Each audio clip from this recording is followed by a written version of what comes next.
നമസ്കാരം, എല്ലാവർക്കും സ്വാഗതം. ഇന്ന് നമ്മൾ ഡിസ്കസ് ചെയ്യുന്നത് വളരെ ഇമ്പോർട്ടൻ്റ് ആയിട്ടുള്ള ടോപ്പിക് വേസ് ആനുകാലികമാണ്. ഒരുപാട് പേര് റിക്വസ്റ്റ് ചെയ്തിട്ടുള്ള ഒരു ക്ലാസ് ആണ്. ISRO ദൗത്യങ്ങളെ കുറിച്ചിട്ടുള്ള ലേറ്റസ്റ്റ് ആയിട്ടുള്ള ദൗത്യങ്ങളെ കുറിച്ചിട്ടുള്ള ക്ലാസ് ആണ് നമ്മൾ ഇന്ന് ചെയ്യുന്നത്. അപ്പോൾ ഇതിൻ്റെ ഒരു പ്രത്യേകത നമുക്കറിയാം, മിക്ക പരീക്ഷയിലും PSC ചോദിക്കാറുള്ള ഏരിയ ആണ് ISRO ദൗത്യങ്ങൾ. സോ അതിലുള്ള മാക്സിമം പോയിന്റ്സ് ഒക്കെ ഉൾപ്പെടുത്തിയിട്ടുള്ള ഒരു ക്ലാസ് ആണ്. അതുകൊണ്ട് തന്നെ നിങ്ങൾ ഈ ക്ലാസ് മുഴുവനായിട്ടും കാണണം, സപ്പോർട്ട് തരണം. സോ ഇപ്പോൾ പറയാനുള്ളത് ISRO ദൗത്യങ്ങൾ ഇപ്പോൾ 2025 ഒരുപാട് ദൗത്യങ്ങൾ വരാനുണ്ട്. സോ അപ് ടു ഡേറ്റ് ആയിട്ട് ഞാൻ ക്ലാസ് എടുക്കുന്ന വരെയുള്ള ഈ ഡേറ്റ് വരെയുള്ള ദൗത്യങ്ങളാണ് ഇന്നത്തെ ക്ലാസ്സിൽ നമ്മൾ ഉൾപ്പെടുത്തിയിട്ടുള്ളത്. ഓക്കെ, അപ്പോൾ 2025 ആ ഒരു ഓർഡറിൽ 2024 പിറകിലോട്ടേക്കാണ് നമ്മളിന്ന് പോകാൻ പോകുന്നത്. സോ ISROയുടെ ദൗത്യങ്ങളെ കുറിച്ചിട്ടുള്ള ക്ലാസ് ആണ് ഇത്. മാത്രമല്ല നമ്മുടെ NASA, യൂറോപ്യൻ സ്പേസ് ഏജൻസിയും ഒക്കെ PSC ചോദിക്കാറുണ്ട്. അതൊക്കെ നിങ്ങൾ നോക്കണം. ഇന്നത്തെ ക്ലാസ്സിൽ നമ്മൾ ഡിസ്കസ് ചെയ്യുന്നത് ISRO ദൗത്യങ്ങളെ കുറിച്ച് മാത്രമാണ്. അപ്പം നമ്മൾ ഒരു ദൗത്യം പഠിക്കുന്ന സമയത്ത് ഇതിൻ്റെ വിക്ഷേപണ ഡേറ്റ്, ഇതിൻ്റെ വിക്ഷേപണ വാഹനം, ഇതിൻ്റെ പർപ്പസ് എന്താണ്, ഇങ്ങനെയുള്ള കാര്യങ്ങൾ ഇതുമായി ബന്ധപ്പെട്ട് അസോസിയേറ്റ് ചെയ്തിട്ടുണ്ട്. ഇതിൻ്റെ ISRO ചെയർമാൻ ആരാണ്, ഇതിൻ്റെ ഭാഗവുമായി ബന്ധപ്പെട്ട് മലയാളികളുണ്ടെങ്കിൽ ഇങ്ങനെയുള്ള കാര്യങ്ങളൊക്കെ നോക്കണം. അപ്പോൾ വിക്ഷേപണ വാഹനം, വിക്ഷേപണത്തിൻ്റെ പർപ്പസ് എന്താണ്, വിക്ഷേപിച്ച തീയതിയൊക്കെ നോക്കി വെക്കണം. ആ രീതിയിൽ തന്നെ ഇന്നത്തെ ക്ലാസ് നമുക്ക് പോകാം. സോ ആദ്യം തന്നെ നമ്മൾ പഠിക്കാൻ പോകുന്നത് ജാനുവരി 29 ദൗത്യം വെച്ചിട്ടാണ്. അപ്പോൾ നമ്മൾ പറയാൻ പോകുന്നത് NVS-02 ദൗത്യത്തെ കുറിച്ചിട്ടാണ്. ഇതിൻ്റെ വിക്ഷേപണം 2025 ജാനുവരി 29, 2025 ജാനുവരി 29. എന്താണ് NVS-02ൻ്റെ പ്രത്യേകത നോക്കാം. ഇന്ത്യയുടെ ഗതിനിർണയ ഉപഗ്രഹമാണ് NVS-02. Okay, NavIC ഉപഗ്രഹമാണ്, ഗതിനിർണയ ഉപഗ്രഹമാണ് NVS-02. ഇതിൻ്റെ വിക്ഷേപണ വാഹനം GSLV F-15 ആണ്. Geo synchronise satellite launch vehicle, GSLVയുടെ full form geo synchronise satellite launch vehicle എന്നാണ്. ഓക്കെ, ക്ലാസ് സ്പീഡിൽ പോകുന്നുണ്ടാവും. ഓൾറെഡി അങ്ങനെയുള്ള സ്പീഡ് ഞാൻ എന്ത് പറയുമ്പോൾ സ്പീഡിലെടുത്ത് ശീലമായിപ്പോയി. ഓക്കെ, അപ്പോൾ നിങ്ങൾക്ക് അങ്ങനെയുള്ള ഇഷ്യൂസ് ഉണ്ടെങ്കിൽ ഒന്നുകൂടി കേട്ടാൽ മതി. NVS-02 ഉപഗ്രഹം വിക്ഷേപിച്ചത് 2025 ജാനുവരി 29. ഓക്കെ, ഇതിൻ്റെ റോക്കറ്റ് ഏതായിരുന്നു? GSLV F-15 ആണ്. ജിയോ സിങ്ക്രണൈസ് ലോഞ്ച് വെഹിക്കിളാണ്, സാറ്റലൈറ്റ് ലോഞ്ച് വെഹിക്കിളാണ് GSLVയുടെ ഫുൾ ഫോം. അപ്പോൾ നമുക്കറിയാം, നമ്മൾ ഏതൊരു ഉപഗ്രഹം എടുത്തു കഴിഞ്ഞാലും അത് വിക്ഷേപിക്കുന്നത് സതീഷ് ധവാൻ സ്പേസ് സെൻറ്ററിൽ വെച്ചിട്ടാണ്. ഓക്കെ, സതീഷ് ധവാൻ സ്പേസ് സെൻറ്ററിൽ വെച്ചിട്ടാണ് ഉപഗ്രഹം വിക്ഷേപിക്കുക. സോ ഇത് നമ്മൾ ISROയുടെ ഗതിനിർണയ ഉപഗ്രഹമാണ് NVS-02 എന്ന് പറയുന്നത്. അപ്പോൾ നമുക്കറിയാം, ഇന്ത്യ അമേരിക്കയുടെ GPS-ന് ബദലായിട്ട് സ്വന്തമായിട്ടൊരു നാവിഗേഷൻ സംവിധാനം നിർമ്മിച്ചിട്ടുണ്ട്. അതാണ് നാവിക് എന്ന് പറയുന്നത്. നാവിഗേഷൻ വിത്ത് ഇന്ത്യൻ കോൺസ്റ്റലേഷൻ ആണ്. സോ അതാണ് ഇതിൽ ഉൾപ്പെടുത്തിയത്. ഓക്കെ, ഇതിൻ്റെ പ്രത്യേകത നാവിക് ആണ്, നാവിഗേഷൻ വിത്ത് ഇന്ത്യൻ കോൺസ്റ്റലേഷൻ ആണ്.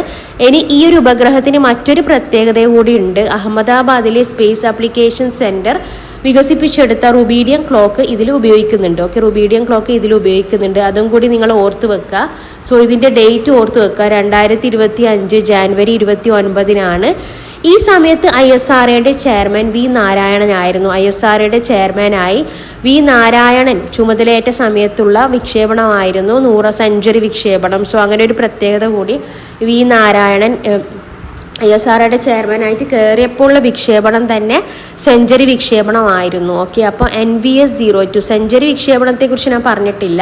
ഈ NVS-02 ISROയുടെ 100ാമത്തെ വിക്ഷേപണമാണ്. ജാനുവരി 29 വിക്ഷേപിച്ച NVS-02 ISROയുടെ 100ാമത്തെ വിക്ഷേപണ കാര്യമാണെന്ന കാര്യം നിങ്ങൾ ഓർത്ത് വെക്കണം. ഇത് ഇമ്പോർട്ടൻ്റ് ആണ്. ISROയുടെ 100ാമത്തെ സെഞ്ചുറി വിക്ഷേപണമാണ് NVS-02. അതുകൊണ്ട് തന്നെ ഈ സമയത്ത് ISRO ചെയർമാനും ഇതിൻ്റെ ഡേറ്റൊക്കെ മറ്റതിനേക്കാളും വളരെ ഇമ്പോർട്ടൻ്റ് ആണ്. പിന്നെ മറ്റൊരു പ്രത്യേകത കൂടിയുണ്ട്. ഇതിൻ്റെ മിഷൻ ഡയറക്ടർ ഒരു മലയാളി, മാവേലിക്കര സ്വദേശിയായിട്ടുള്ള തോമസ് കുര്യനാണ്. Mission director Thomas Kurian. Okay, NVS-02ൻ്റെ മിഷൻ ഡയറക്ടർ തോമസ് കുര്യനാണ്. അതുപോലെ തന്നെ ISROയുടെ 100ാമത്തെ വിക്ഷേപണം ഏതാണെന്ന് ചോദിച്ചു കഴിഞ്ഞാൽ ഏതാണ്? NVS-02 ആണ്. സെഞ്ചുറി വിക്ഷേപണം ഏതാണെന്ന് ചോദിച്ചു കഴിഞ്ഞാൽ NVS-02 ആണ്. അപ്പോൾ അങ്ങനെയുള്ള കാര്യങ്ങൾ നിങ്ങൾ ഓർത്ത് വെക്കുക. അതുപോലെ തന്നെ ISRO ന്യൂജൻ റോക്കറ്റൊക്കെ പരീക്ഷിക്കുന്നുണ്ട്. പുനരുപയോഗിക്കാവുന്ന റോക്കറ്റൊക്കെ ISRO പരീക്ഷിക്കുന്നുണ്ട്. അങ്ങനെയുള്ള ഒരുപാട് നിർണായക നേട്ടങ്ങളാണ് ISRO ഇനി വരാൻ പോകുന്നത്. അപ്പോൾ NVS-02 ക്ലിയർ ആയി എന്ന് വിചാരിക്കുന്നു.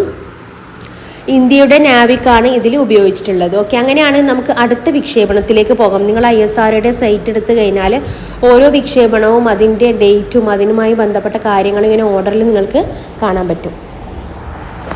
അടുത്തത് നമ്മൾ പറയാൻ പോകുന്നത് സ്പെഡക്സ് ദൗത്യത്തെ കുറിച്ചിട്ടാണ്. ISROയുടെ സ്പെഡക്സ് ദൗത്യം December 30, 2024 SpaDeX A, SpaDeX B എന്നുള്ള 2 ഉപഗ്രഹങ്ങളാണ് ISRO വിക്ഷേപിച്ചത്. Okay, SpaDeX A, SpaDeX B എന്നുള്ള 2 ഉപഗ്രഹങ്ങളാണ് വിക്ഷേപിച്ചത്. സോ ഇതിൻ്റെ പേരെന്താണ്?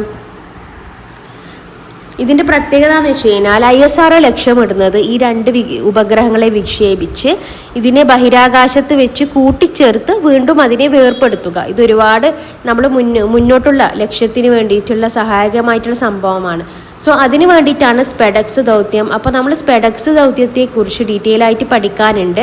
സ്പെഡക്സ് വിക്ഷേപണം ഡിസംബർ 30, 2024 ഡിസംബർ 30, 2024 ഇതിന് വേണ്ടിയിട്ട് ഉപയോഗിച്ച റോക്കറ്റ് ഏതാണെന്ന് ചോദിച്ചു കഴിഞ്ഞാൽ PSLV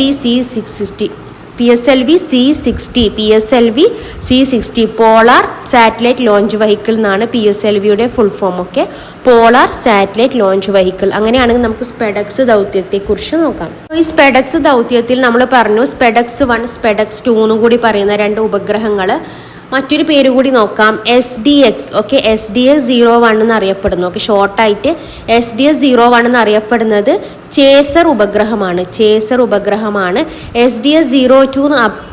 SDS-02 എന്ന് പറയപ്പെടുന്നത് ടാർഗറ്റ് ഉപഗ്രഹമാണ്. അങ്ങനെ 2 ഉപഗ്രഹമാണ്, ചേസറും ടാർഗറ്റും.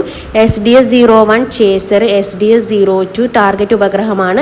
സോ ഇത് രണ്ടുമാണ് ISRO വിക്ഷേപിച്ചത്. ഇതിനു വേണ്ടിയിട്ട് ഉപയോഗിച്ച റോക്കറ്റ് ഏതാണെന്ന് ചോദിച്ചു കഴിഞ്ഞാൽ PSLV C60 ആണ്. ഓക്കെ, PSLV C60 ഇരട്ട ഉപഗ്രഹങ്ങളെ വിക്ഷേപിച്ചു.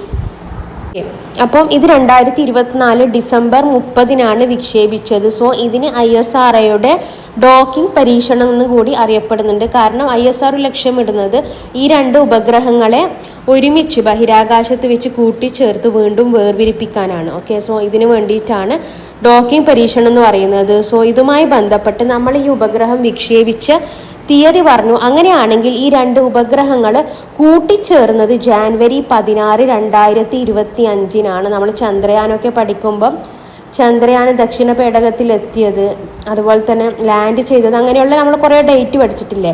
അതേപോലെ തന്നെ നമുക്കറിയാം ഈ ഉപഗ്രഹങ്ങൾ വിക്ഷേപിച്ചത് ഡിസംബർ 30, 2024 ഇനി ഇത് കൂട്ടിച്ചേർന്നത് 2025 ജാനുവരി 16 നമ്മൾ ദേശീയ സ്റ്റാർട്ടപ്പ് ദിനമായിട്ട് ജാനുവരി 16 ആചരിക്കുന്നുണ്ട്. അതുപോലെ തന്നെ ISROയുടെ സ്പെഡക്സ് ഡോക്കിംഗ് എക്സ്പെരിമെൻറ്റുമായി ബന്ധപ്പെട്ട് 2 ഉപഗ്രഹങ്ങൾ കൂട്ടിച്ചേർന്നത് എപ്പോഴാണെന്ന് ചോദിച്ചു കഴിഞ്ഞാൽ ജാനുവരി 16, 2025 ഉപഗ്രഹങ്ങളുടെ കാലാവധി 2 വർഷമാണെന്നുള്ള കാര്യം ഓർത്തു വെക്കുക. 2 വർഷമാണ്.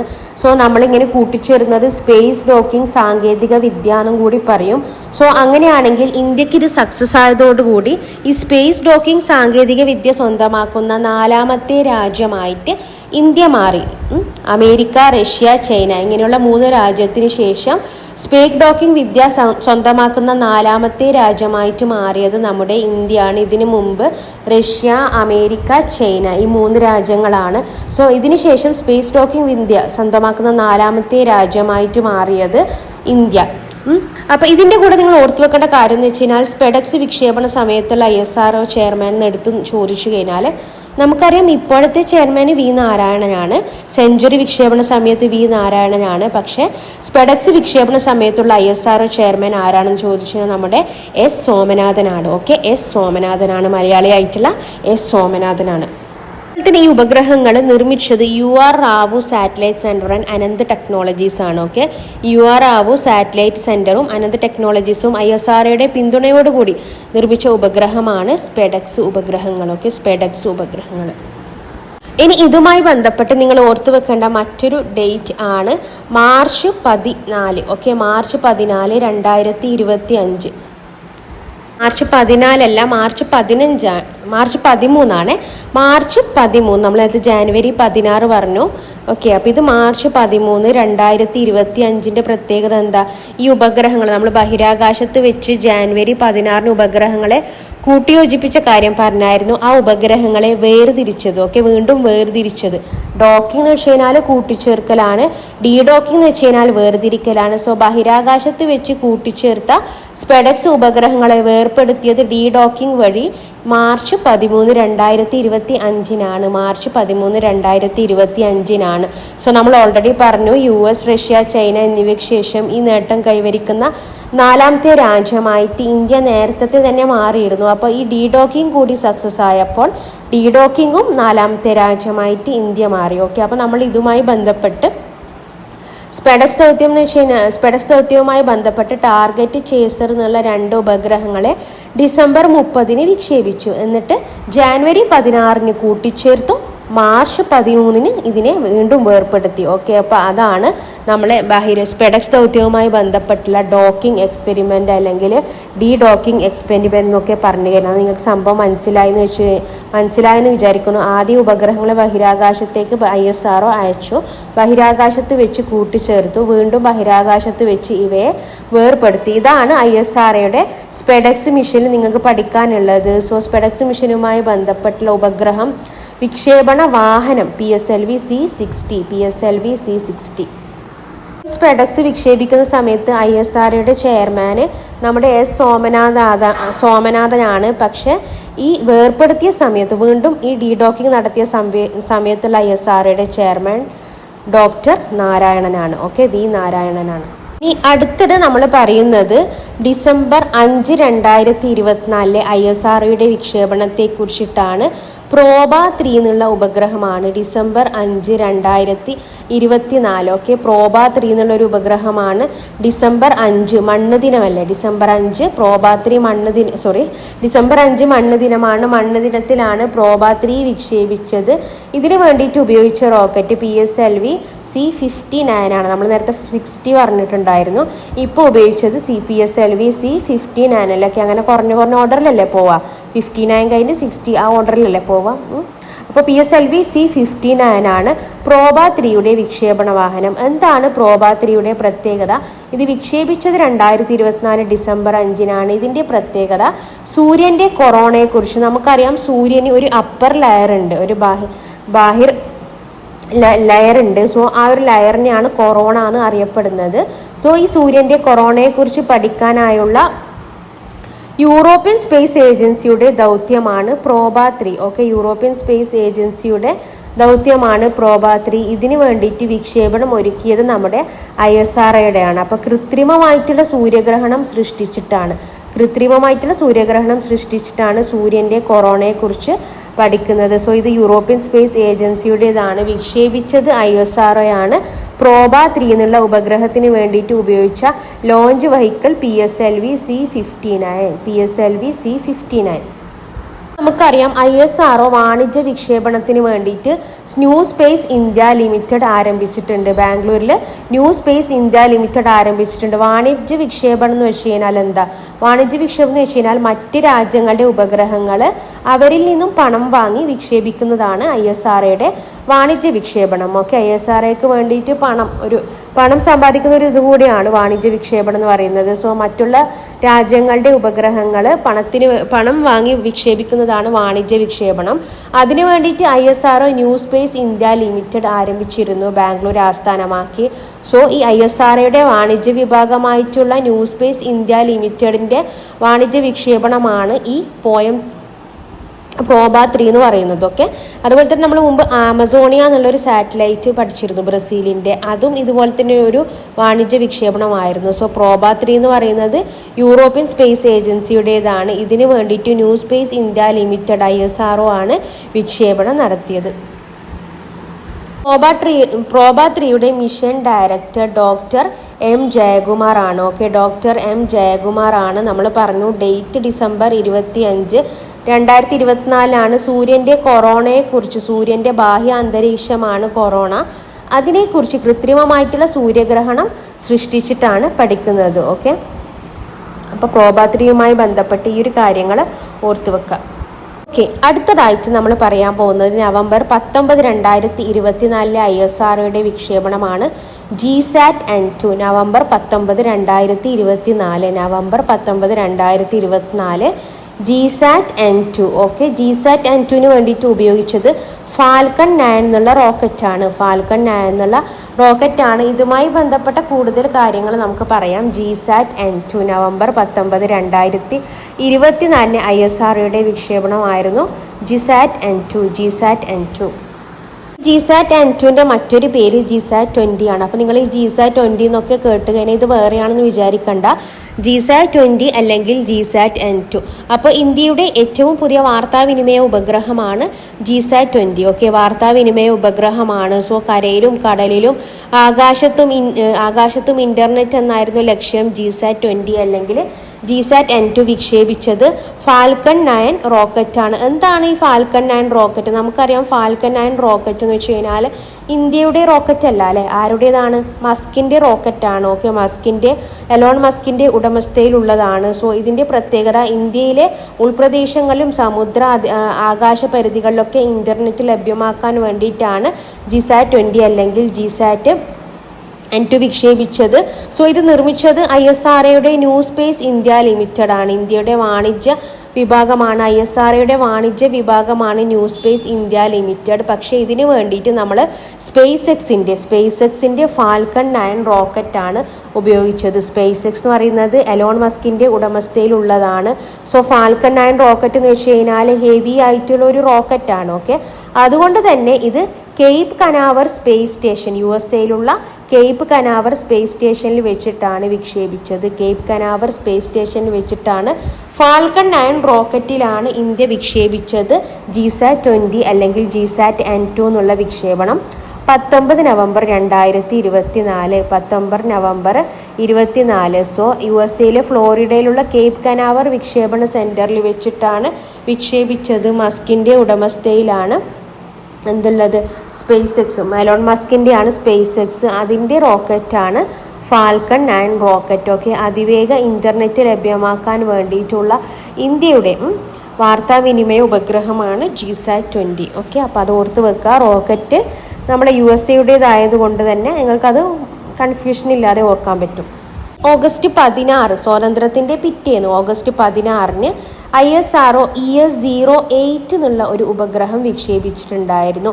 EOS-08. ഓക്കെ, EOS-08ന് വേണ്ടിയിട്ട് ഉപയോഗിച്ച റോക്കറ്റ് SSLV-D3 റോക്കറ്റാണ്. SSLV-D3 rocket small satellite launch vehicle. SSLVയുടെ full form small satellite launch vehicle ആണ്. അതിന് വേണ്ടിയിട്ട് ഉപഗ്രഹം ഏതാണെന്ന് ചോദിച്ചു കഴിഞ്ഞാൽ EOS-08. Okay, earth observing satellite എന്നാണ് EOS-08ൻ്റെ ഫുൾ ഫോം. അപ്പോൾ സ്വാതന്ത്ര്യത്തിൻ്റെ പിറ്റേന്ന് ഓഗസ്റ്റ് 16 2024 വിക്ഷേപിച്ചത്. ഓക്കെ, ഓഗസ്റ്റ് 16 2024 വിക്ഷേപിച്ചത്. EOS-08ന് വേണ്ടിയിട്ട് ഉപയോഗിച്ച റോക്കറ്റ് ഏതാണെന്ന് ചോദിച്ചു കഴിഞ്ഞാൽ SSLV-D2 small satellite launching vehicle ആണ് SSLVയുടെ ഫുൾ ഫോം.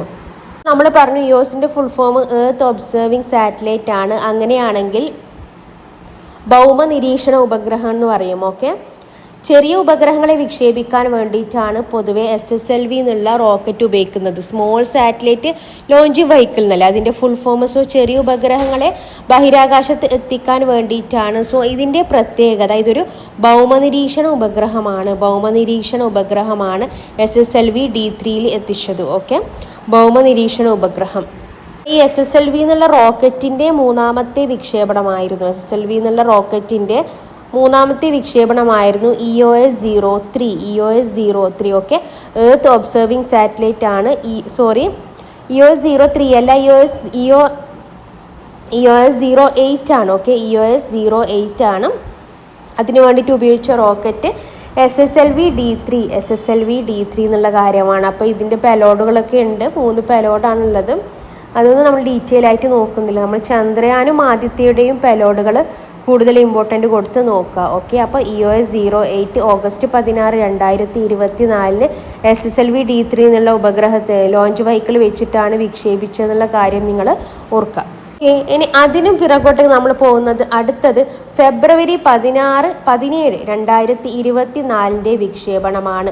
അപ്പോൾ അത് ഇൻസാറ്റ് 3DS എന്നുള്ള ഉപഗ്രഹമാണ്. ഓക്കെ, ഫെബ്രുവരി 17 2024 ഇൻസാറ്റ് 3DS. അപ്പോൾ അതിനു വേണ്ടിയിട്ട് ഉപയോഗിച്ച റോക്കറ്റാണ് GSLV F14. Okay, geo synchronise launch വെഹിക്കിളിൽ നിന്നാണ് ഇൻസാറ്റ് 3DS വിക്ഷേപിച്ചത്. എന്താണ് ഇൻസാറ്റ് 3DSൻ്റെ പ്രത്യേകത എന്നൊക്കെ നമുക്ക് നോക്കാം. അതിനു മുമ്പ് നമ്മൾ ഓർത്ത് വെക്കേണ്ട ഡേറ്റ് എന്താണെന്ന് വെച്ച് കഴിഞ്ഞാൽ ഫെബ്രുവരി 17 2024.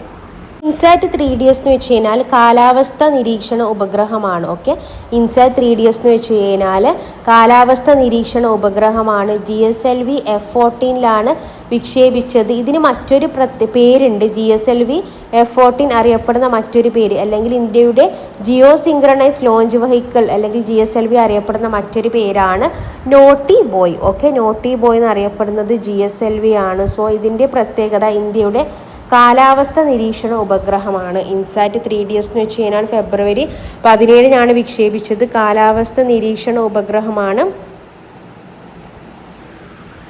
സ്ഥിര ഉപഗ്രഹമാണ്. ഓക്കെ, ഭൂസ്ഥിര ഉപഗ്രഹങ്ങളാണ്. സൗരസ്ഥിര ഉപഗ്രഹങ്ങൾ, ഭൂസ്ഥിര ഉപഗ്രഹങ്ങൾ രണ്ട് രീതിയിൽ നമ്മൾ പഠിച്ചിട്ടുണ്ട്. അപ്പോൾ ഇതൊരു ഭൂസ്ഥിര ഉപഗ്രഹമാണ് ഇൻസാറ്റ് 3DS. സോ നമുക്കറിയാം ഏതൊരു ഉപഗ്രഹം വിക്ഷേപിക്കുന്നത് സതീഷ് ധവാൻ സ്പേസ് സെൻറ്ററിൽ വെച്ചിട്ടായിരിക്കും. അതിൽ മാറ്റമൊന്നുമില്ല.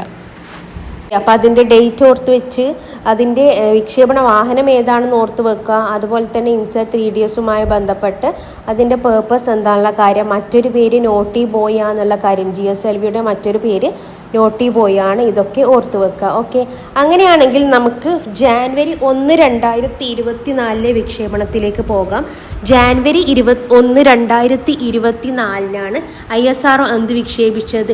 എക്സ്പോസാറ്റ് എന്നുള്ള ഉപഗ്രഹം വിക്ഷേപിച്ചത്. ഓക്കെ, എക്സ്പോസാറ്റിൻ്റെ full form X-ray polarimeter satellite ആണ് എക്സ്പോസാറ്റ്. ഓക്കെ, ജാനുവരി 1 2024 ആദ്യത്തെ വിക്ഷേപണമായിരുന്നു എക്സ്പോസാറ്റ്. ഓക്കെ, എക്സ്പോസാറ്റ് ആയിരുന്നു ആദ്യത്തെ വിക്ഷേപണം. എക്സ്പോസാറ്റുമായി ബന്ധപ്പെട്ട കാര്യങ്ങളിലേക്ക് പോകാം. ജാനുവരി 1 2024 നമ്മൾ ഈ എക്സ്പോസാറ്റിൻ്റെ കൂടെ തന്നെ മറ്റ് 10 ഉപഗ്രഹങ്ങൾ കൂടി ഇതിൻ്റെ കൂടെ വിക്ഷേപിച്ചിട്ടുണ്ട്. ഓക്കെ, അപ്പോൾ ISROയുടെ 2024 ആദ്യത്തെ ദൗത്യമായിരുന്നു. അങ്ങനെയാണെങ്കിൽ നമുക്ക് ഇതിൻ്റെ വിക്ഷേപണ വാഹനം നോക്കാം. നമ്മൾ നേരത്തെ PSLV 59 വരെ പറഞ്ഞിട്ടുണ്ട്. സോ അങ്ങനെയാണെങ്കിൽ ഇതിൻ്റെ വിക്ഷേപണ വാഹനം ഏതായിരിക്കും? PSLV C-58 ആണ്. ഓക്കെ, എക്സ്പോസാറ്റിൻ്റെ വിക്ഷേപണ വാഹനം PSLV C-58 ആണ്. PSLV C-58. അപ്പോൾ ഇതിൻ്റെ ഉപയോഗം എന്ന് വെച്ച് കഴിഞ്ഞാൽ തമോഗർത്തങ്ങളെക്കുറിച്ച് പഠിക്കാൻ വേണ്ടിയിട്ടാണ്. ബഹിരാകാശത്ത് വെച്ച് എക്സ്റേ തരംഗങ്ങൾ ഉപയോഗിച്ച് നിരീക്ഷിക്കാൻ വേണ്ടിയും തമോഗർത്തങ്ങളെക്കുറിച്ചും ന്യൂട്രോൺ താരകങ്ങളെക്കുറിച്ചും പഠന വിധേയമാക്കാൻ വേണ്ടിയിട്ടാണ് എക്സ്പോസാറ്റിൻ്റെ ഉപയോഗം. അപ്പോൾ നമ്മൾ തമോഗർത്തം എന്ന് പറയുമ്പോൾ നമുക്കിങ്ങനെ ഒരു റൗണ്ട് ഷേപ്പ് ഓർമ്മിക്കാൻ പറ്റും. 2 ഗർത്തങ്ങൾ ഇങ്ങനെ റൗണ്ടിൽ ഓർമ്മിച്ച് കഴിഞ്ഞാൽ നമുക്ക് 8 എന്നുള്ള രീതിയിൽ കിട്ടൂലേ? 2 ഗർത്തങ്ങൾ അല്ലെങ്കിൽ 2 റൗണ്ട് ഒരുമിച്ച് ഇട്ട് കഴിഞ്ഞാൽ നമുക്ക് 8 എന്നുള്ള ഷേപ്പിൽ കിട്ടൂലേ? അപ്പോൾ PSLV C-58, PSLV C-58 ആ ഒരു കണക്ഷൻ വെച്ചിട്ട് നിങ്ങൾ ഓർത്ത് വെക്കുക. ഓക്കെ, അപ്പോൾ തമോഗർത്തങ്ങളെക്കുറിച്ചും ന്യൂട്രോൺ താരകങ്ങളെക്കുറിച്ചും പഠിക്കാൻ വേണ്ടിയിട്ടാണ് ഇന്ത്യ എക്സ്പോസാറ്റ് വിക്ഷേപിച്ചത്. അമേരിക്കയ്ക്ക് ശേഷം സോ ഈ തമോഗർത്തം പഠിക്കാൻ വേണ്ടി അമേരിക്കയ്ക്ക് ശേഷം ഉപഗ്രഹം അയക്കുന്ന രാജ്യമാണ് ഇന്ത്യ എന്നുള്ള കാര്യം കൂടി നോട്ടബിൾ ആണ്. ഓക്കെ, തമോഗർത്തങ്ങളെക്കുറിച്ച് പഠിക്കാൻ വേണ്ടി അമേരിക്ക പേടകം അയച്ചിട്ടുണ്ട്. അതിനുശേഷം ഇന്ത്യയാണ് അയക്കുന്നത്. അപ്പോൾ അങ്ങനെയാണെങ്കിൽ ഇതിൻ്റെ XPoSat x-ray polarimeter satellite. Okay, കാലാവധി 5 വർഷമാണ്. ഓക്കെ, 5 വർഷമാണ് കാലാവധി. സോ ഇതുമായി ബന്ധപ്പെട്ട് ഇതിൻ്റെ mission director doctor M Jayakumar ആണ്. Mission director doctor M Jayakumar. നമ്മൾ ഓൾറെഡി പറഞ്ഞു 2021 അമേരിക്ക ആദ്യമായിട്ട് പേടകം അയച്ചത്. ഓക്കെ, അപ്പോൾ ഇതിൻ്റെ കൂടെ തന്നെ ഒരുപാട് ഉപഗ്രഹങ്ങളും മറ്റു ചെറിയ ചെറിയ ഉപഗ്രഹങ്ങളും വിക്ഷേപിച്ചിട്ടുണ്ട്.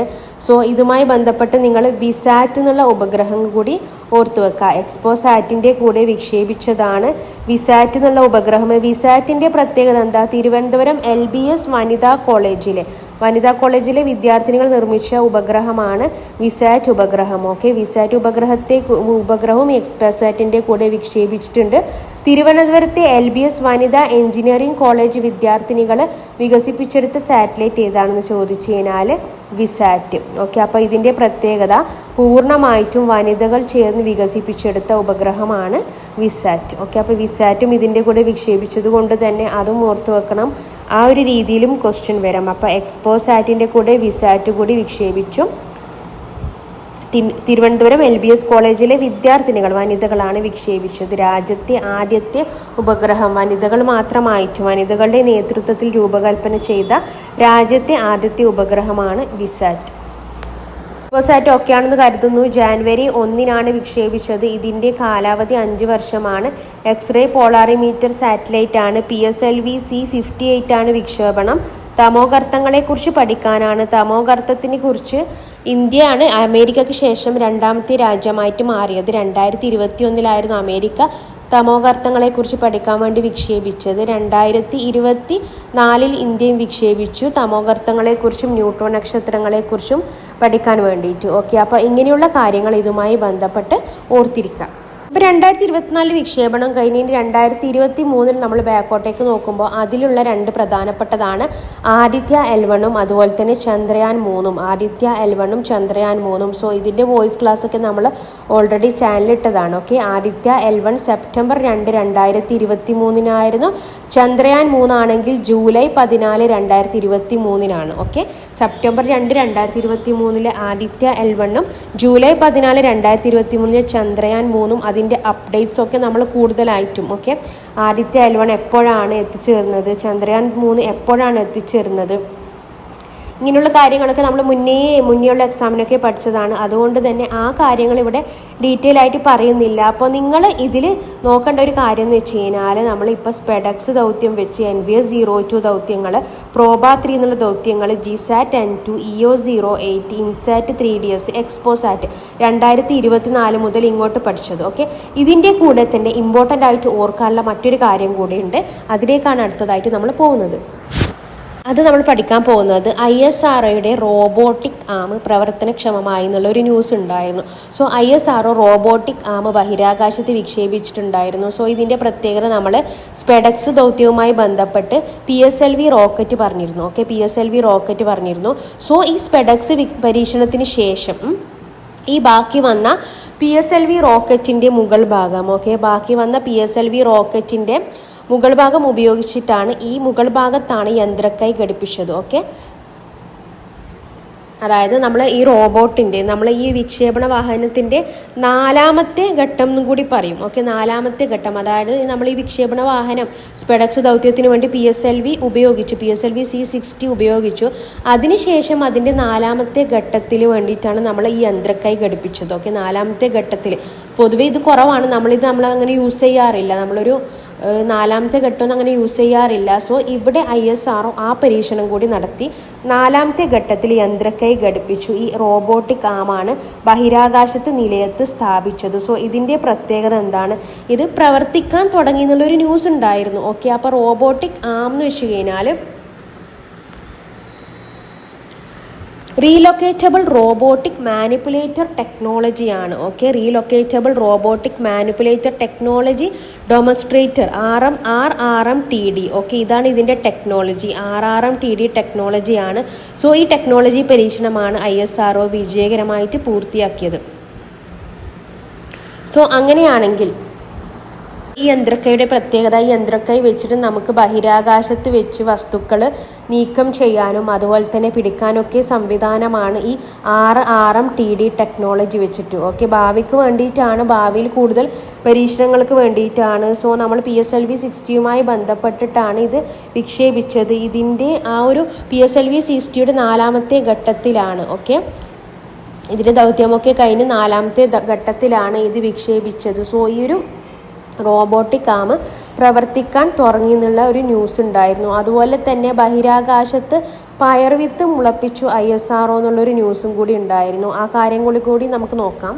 ഇതുമായി ബന്ധപ്പെട്ട് ഈ ഒരു പരീക്ഷണം അറിയപ്പെടുന്ന പേരാണ് PSLV orbital experiment module POEM 4 എന്ന് കൂടി അറിയപ്പെടും. പോയം 4 ദൗത്യം എന്താണെന്ന് ചോദിച്ചു കഴിഞ്ഞാൽ PSLV ഓർബിറ്റൽ എക്സ്പെരിമെന്റ് മോഡ്യൂൾ ആണ്. ഓക്കെ, അപ്പോൾ ഇതാണ് ISROയുടെ പോയം 4. പോയം 4 എന്ന് വെച്ചാൽ നമുക്ക് ചുരുക്കി പറയുകയാണെങ്കിൽ നമ്മൾ റോക്കറ്റിന്റെ ഭാഗങ്ങൾ പുനരുപയോഗിക്കുന്നതുമായി ബന്ധപ്പെട്ടാണ് POEM 4. Okay, PSLV orbital experimental module POEM 4 ബഹിരാകാശത്തെ മാലിന്യങ്ങളൊക്കെ പിടിച്ചെടുക്കാനൊക്കെ റോബോട്ടിക്കായി ഉപയോഗിക്കുന്നുണ്ട്. സോ PSLV ഓർബിറ്റൽ എക്സ്പെരിമെന്റ് മോഡ്യൂളാണ് പോയം 4, POEM 4. ഓക്കെ, സോ ഇതുമായി ബന്ധപ്പെട്ടിട്ടാണ് റോബോട്ടിക് ആം നമുക്ക് പഠിക്കാനുള്ളത്. സോ അതുപോലെ തന്നെ ബഹിരാകാശത്ത് ബാക്കിയാവുന്ന റോക്കറ്റിൻ്റെ 4ാമത്തെ ഭാഗത്തിൽ വിത്ത് മുളപ്പിച്ചും ISRO പരീക്ഷണം നടത്തിയിട്ടുണ്ടായിരുന്നു. പയർ വിത്തുകൾ മുളപ്പിച്ചിട്ടാണ് ISRO പരീക്ഷണം നടത്തിയത്. സോ സ്പെഡക്സ് ദൗത്യവുമായി ബന്ധപ്പെട്ടാണ് നമ്മൾ PSLV C-60 റോക്കറ്റ് ഉപയോഗിച്ചത്. സോ അതിൽ നിന്നും പുനരുപയോഗിച്ചിട്ടാണ് എന്തിനു വേണ്ടിയിട്ട് യൂസ് ചെയ്തത്? പോയം 4 ദൗത്യത്തിന് വേണ്ടിയിട്ടും. അതുപോലെ തന്നെ നമ്മളെ ഈ പോയം 4 ദൗത്യത്തിന് വേണ്ടി ഉപയോഗിച്ചത് പോയം 4 ദൗത്യത്തിൽ വരുന്നതാണ് റോബോട്ടിക് ആമിൻ്റെ പ്രവർത്തനവും അതുപോലെ തന്നെ ബഹിരാകാശത്ത് പയർവിത്ത് മുളപ്പിച്ച കാര്യങ്ങളും.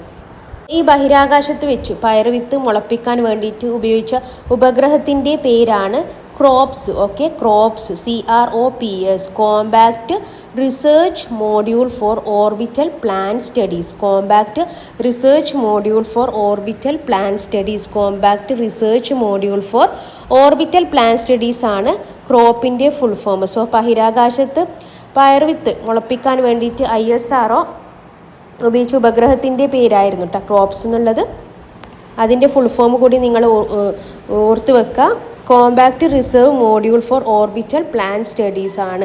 സോ ഈ ഒരു സമയത്ത് ISROയുടെ ചെയർമാൻ S. സോമനാഥ് ആയിരുന്നു. ഓക്കെ, അപ്പോൾ നമുക്കറിയാം സ്പെഡക്സ് ദൗത്യവുമായി ബന്ധപ്പെട്ടിട്ടാണ് PSLV C-60 റോക്കറ്റ് പുനരുപയോഗിച്ചത്. സോ അതിന് വേണ്ടിയിട്ട് നമ്മൾ യന്ത്രക്കൈ റോബോട്ടിക് ഭുജം അല്ലെങ്കിൽ യന്ത്രക്കൈക്ക് വേണ്ടിയിട്ട് relocatable robotic manipulator technology demonstrator ആണ് ഉപയോഗിച്ചത്. ഓക്കെ, സോ ഈ ISROയുടെ യന്ത്രക്കയുമായി ബന്ധപ്പെട്ട് മറ്റൊരു ഇമ്പോർട്ടൻ്റ് കാര്യം നിങ്ങൾ പഠിക്കാനുണ്ട്.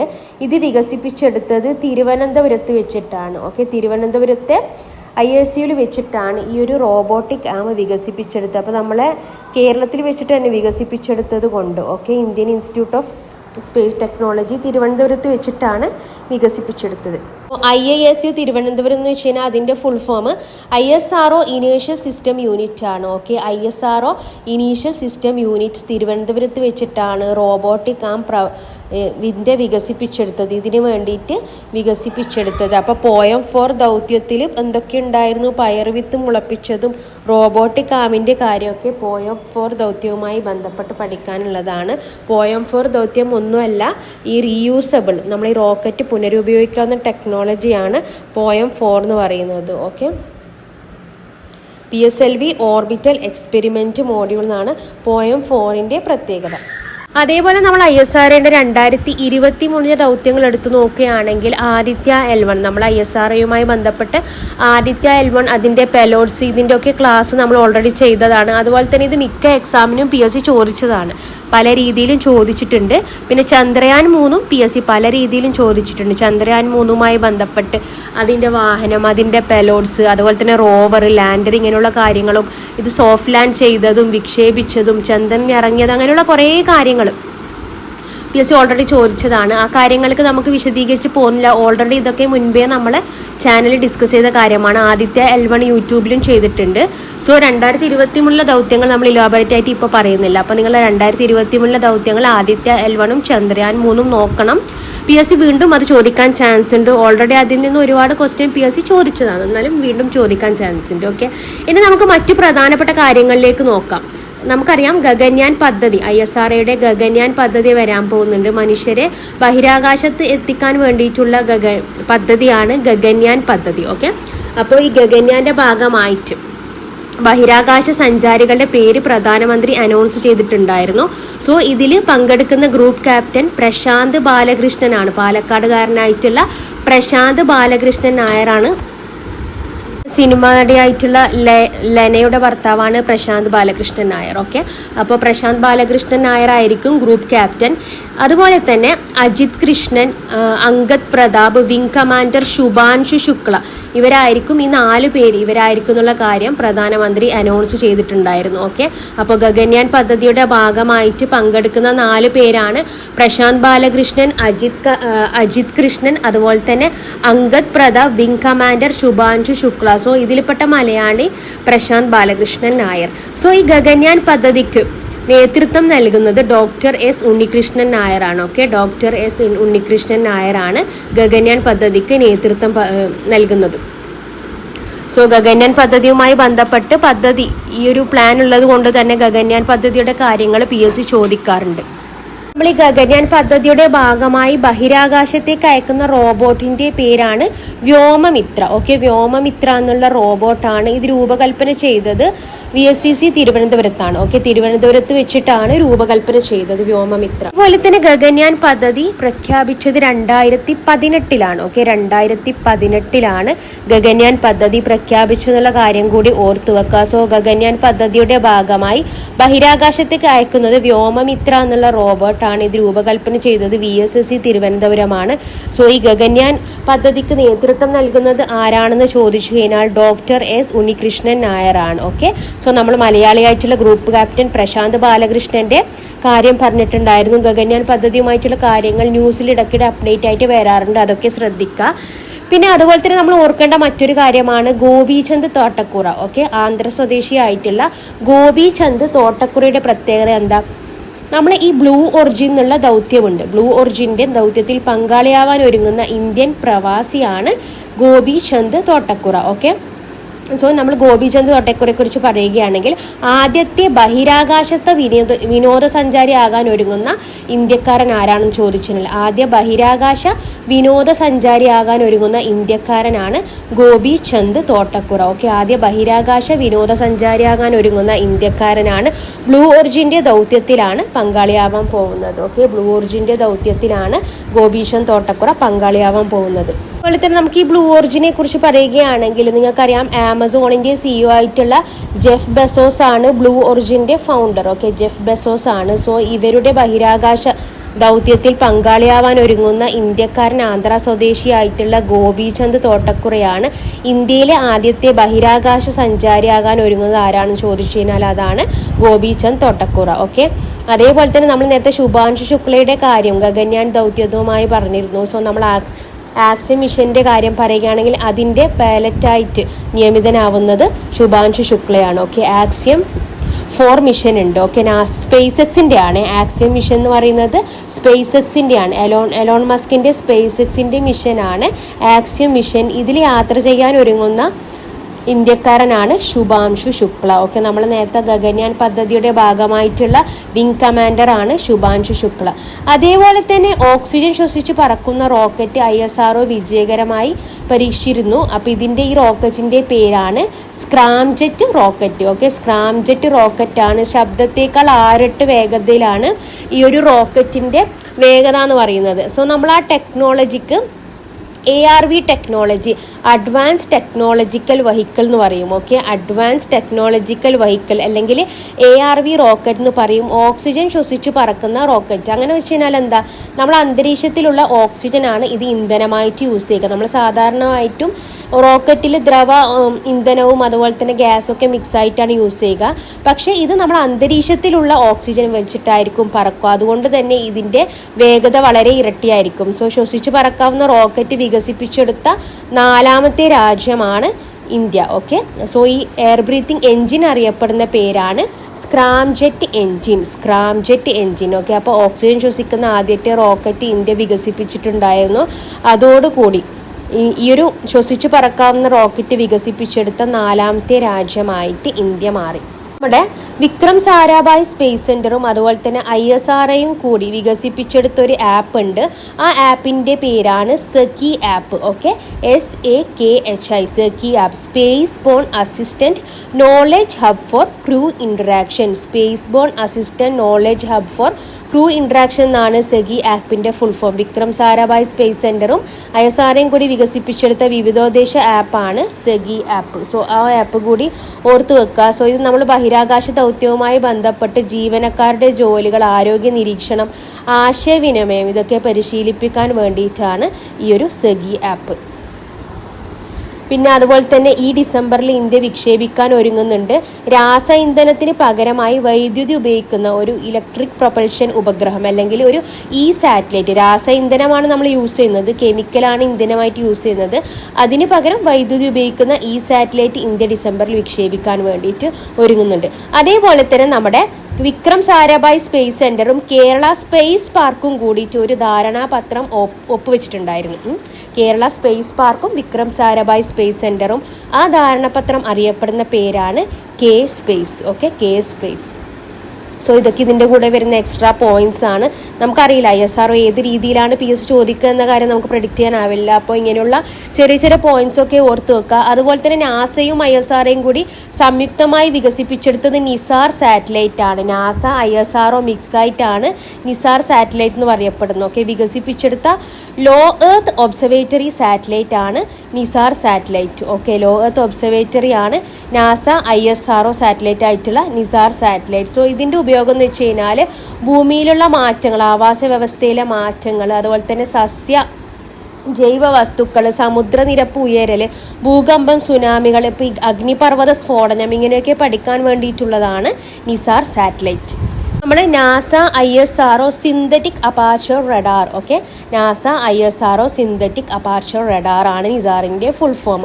ഇനി ഇന്ത്യയുടെയും അതുപോലെ തന്നെ ജപ്പാനീസ് ബഹിരാകാശ ഏജൻസിയുടെയും ഒരു സംയുക്ത ദൗത്യമുണ്ട്. അതിൻ്റെ പേരാണ് ലൂപെക്സ് ദൗത്യം. Okay, lunar polar exploration mission. Lunar polar exploration mission എന്ന് വെച്ച് കഴിഞ്ഞാൽ ലൂപെക്സ് ഇന്ത്യയും ഏത് രാജ്യവും തമ്മിൽ ചേർന്നാണ് ഒരു ക്വസ്റ്റ്യൻ വന്നു കഴിഞ്ഞാൽ, ലൂപെക്സ് എന്ന് വെച്ച് കഴിഞ്ഞാൽ ഇന്ത്യയും അതുപോലെ തന്നെ ജപ്പാനും കൂടി ചേർന്നിട്ടുള്ള ബഹിരാകാശ ദൗത്യമാണ് ലൂണാർ പോളാർ എക്സ്പ്ലോറേഷൻ, ലൂപെക്സ് എന്നുള്ള mission. Okay, lunar polar exploration ആണ്. സോ ചന്ദ്രനെ കുറിച്ച് പഠിക്കാനാണ് ഇന്ത്യയും ജപ്പാനും കൂടി ലൂപെക്സ് വിക്ഷേപിക്കാൻ വേണ്ടിയിട്ട് ഒരുങ്ങുന്നുണ്ട്. ഇനി എന്താണ് നമ്മൾ അടുത്തതായിട്ട് പറയാൻ പോകുന്നത്?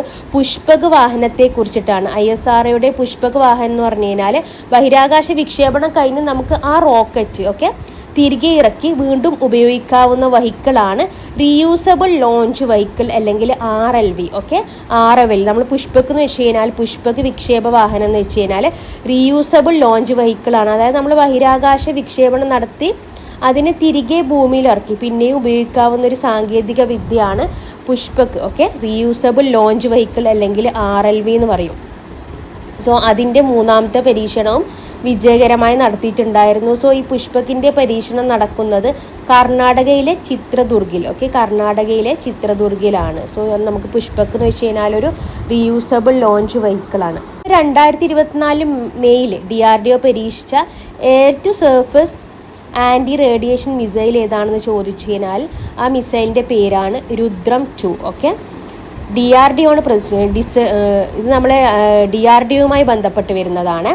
എയർ ടു സർഫസ് മിസൈലിൻ്റെ പേരാണ് രുദ്രം 2 മിസൈൽ. സുഗോയ് S-30 വിമാനത്തിലാണ് രുദ്രം 2 പരീക്ഷിച്ചത്. ഓക്കെ, DRDO പരീക്ഷിച്ച 2024 മെയ് മാസത്തിൽ DRDO പരീക്ഷിച്ചതാണ് രുദ്രം 2 മിസൈൽ. ഇനി എന്താണ് സാറ്റ് നോക്കാം. RV സാറ്റ് എന്ന് വെച്ച് കഴിഞ്ഞാൽ ബഹിരാകാശത്ത് സൂക്ഷ്മജീവിയെ നിലനിർത്തുന്നതിന് നിർണായകമായിട്ടുള്ള സംവിധാനങ്ങളൊക്കെ പരീക്ഷിക്കുന്ന സംഭവമാണ് RV sat. RV college of engineering Bangalore വികസിപ്പിച്ചെടുത്താണ് RV സാറ്റ്. അത് നമ്മൾ ഇതിൽ ഉദ്ദേശിക്കുന്നത് മൈക്രോബയോളജിക്കൽ വളർച്ച, മൈക്രോബയോളജി. ഓക്കെ, നമ്മൾ ഈ സൂക്ഷ്മജീവികളുടെ വളർച്ച അതുമായി ബന്ധപ്പെട്ട പരീക്ഷണങ്ങൾ നടത്താൻ വേണ്ടിയിട്ടാണ് RV college of engineering RV സാറ്റ് പരീക്ഷിച്ചത്. ഓക്കെ, RV സാറ്റ്. ഇനി ISROയുടെ മൂന്നാമത്തെ വിക്ഷേപണ ലോഞ്ച് പാഡ് നിലവിൽ വരുന്നത് ശ്രീഹരിക്കോട്ടയിലാണ്. നമുക്കറിയാം ISROയുടെ ആദ്യത്തെ ലോഞ്ച് പാഡ് ശ്രീഹരിക്കോട്ടയിലാണ് സ്ഥിതി ചെയ്യുന്നത്. ഇപ്പോൾ മൂന്നാമത്തെ ലോഞ്ച് പാഡും ശ്രീഹരിക്കോട്ടയിൽ നിലവിൽ വരാൻ പോകുന്നത്. രണ്ടാമത്തെ ലോഞ്ച് പാഡ് നിലവിൽ വന്നത് തൂത്തുക്കുടി തമിഴ്നാടാണ്. ഓക്കെ, അപ്പോൾ ആദ്യത്തെ ലോഞ്ച് പാഡ് ശ്രീഹരിക്കോട്ട, രണ്ടാമത്തേത് തൂത്തുക്കുടി തമിഴ്നാട്, മൂന്നാമത്തതും ശ്രീഹരിക്കോട്ടയിൽ തന്നെയാണ് നിലവിൽ വരാൻ പോകുന്നത്. ഓക്കെ, നമ്മൾ നേരത്തെ ഗഗൻയാൻ ദൗത്യത്തിൻ്റെ കാര്യം പറഞ്ഞു. സോ ഇവിടെയുള്ള ബഹിരാകാശ യാത്രികൾക്ക് മരുന്നുകളും അതുപോലെ തന്നെ ഇതുമായി ബന്ധപ്പെട്ട കാര്യങ്ങളും മെഡിക്കൽ എക്യുപ്മെൻസും നടത്താൻ വേണ്ടി ശ്രീചിത്ര തിരുനാൾ ഇൻസ്റ്റിറ്റ്യൂട്ട് ഓഫ് മെഡിക്കൽ സയൻസ് ഒരു ധാരണാപത്രം ഒപ്പുവെച്ചിട്ടുണ്ടായിരുന്നു. ഓക്കെ, ശ്രീചിത്ര തിരുനാൾ ഇൻസ്റ്റിറ്റ്യൂട്ട് ആയിരിക്കും ഇവർക്ക് വേണ്ടിയിട്ട് എന്ത് നൽകുക? മെഡിക്കൽ എക്യുപ്മെൻറ്റ്സ്, ഗഗൻയാൻ യാത്രികൾക്ക് വേണ്ടി മരുന്നുകളും മെഡിക്കൽ എക്യുപ്മെൻസും നൽകുക. ISROയുടെ ചെയർമാൻ ഡോക്ടർ വി നാരായണനാണ്. ശ്രീചിത്ര തിരുനാൾ ഇൻസ്റ്റിറ്റ്യൂട്ടിൻ്റെ ചെയർമാൻ ആരാണെന്ന് ചോദിച്ചാൽ, ഡയറക്ടർ ആരാണെന്ന് ചോദിച്ചു കഴിഞ്ഞാൽ സഞ്ജയ് ബിഹാരി. ഓക്കെ, സഞ്ജയ് ബിഹാരി. സോ ISROയുടെ ചെയർമാനും ശ്രീചിത്രയുടെ ഡയറക്ടറുമാണ് ഈ ഒരു ധാരണാപത്രം ഒപ്പുവെച്ചത്. അതുപോലെ തന്നെ നമ്മൾ RV-SAT പറഞ്ഞു, രുദ്രം 2ൻ്റെ കാര്യം പറഞ്ഞു, പുഷ്പക് വാഹനത്തിൻ്റെ കാര്യം പറഞ്ഞു. ലൂപക്സ് എന്ന് വെച്ച് കഴിഞ്ഞാൽ ബഹിരാകാശ ദൗത്യം ജപ്പാനുമായി ചേർന്നിട്ടുണ്ടാണ്. ISROയും നാസയും തമ്മിലുള്ള നിസാർ സാറ്റലൈറ്റിൻ്റെ കാര്യം പറഞ്ഞു. പിന്നെ വൈദ്യുതി ഉപയോഗിക്കുന്ന ഈ സാറ്റലൈറ്റ്, സെഗി ആപ്പ്, ആക്സിയം 4 മിഷൻ, പിന്നെ നമ്മൾ ഗഗൻയാൻ പദ്ധതി, ഇങ്ങനെയുള്ള കാര്യങ്ങളൊക്കെ പറഞ്ഞു. അതേപോലെ തന്നെ പ്രധാനപ്പെട്ട ISROയുടെ 2024ലെയും 2025ലെയും കാര്യങ്ങളൊക്കെ പറഞ്ഞു. സോ ഇത്രയും കാര്യങ്ങൾ ISROയുടെ ഇമ്പോർട്ടൻ്റ് ആയിട്ട് നിങ്ങൾക്ക് ഓർക്കാനുണ്ട്. എന്നാലും ഒരുപാട് കാര്യങ്ങൾ ഇതിൻ്റെ കൂടെ നിങ്ങൾക്ക് വീണ്ടും വീണ്ടും പത്രത്തിൽ അപ്ഡേറ്റ് ആയിട്ട് കാണാം. സോ ഇമ്പോർട്ടൻ്റ് ആയിട്ടുള്ള കാര്യങ്ങളുടെ ഡേറ്റും അതിൻ്റെ വിക്ഷേപണ വാഹനവും ആ സമയത്ത് മലയാളികൾ അതിൽ പങ്കുണ്ട്, അതൊക്കെ ഓർത്ത് വെക്കുക. ISRO നല്ല രീതിയിൽ തന്നെ നിങ്ങൾ പഠിച്ചിട്ട് പോകുക. ഓക്കെ, അപ്പോൾ ക്ലാസ്സിനെ കുറിച്ചുള്ള കമൻറ്റും എക്സ്ട്രാ പോയിൻറ്റ്സ് ഉണ്ടെങ്കിൽ നിങ്ങൾ കമൻറ്റ് ബോക്സിൽ അറിയിക്കുക. ഒപ്പം തന്നെ നമ്മുടെ യൂട്യൂബ് ചാനലും ടെലിഗ്രാം ചാനലും ആയിട്ട് കണക്ട് ചെയ്ത് ഇരിക്കാം. ടെലിഗ്രാം ചാനലിൻ്റെ ലിങ്ക് ഡിസ്ക്രിപ്ഷൻ ബോക്സിലും അല്ലെങ്കിൽ ടെലിഗ്രാമിൽ ഇതുപോലെ സെർച്ച് ചെയ്താൽ നിങ്ങൾക്ക് ജോയിൻ ചെയ്യാൻ പറ്റും. Okay, thank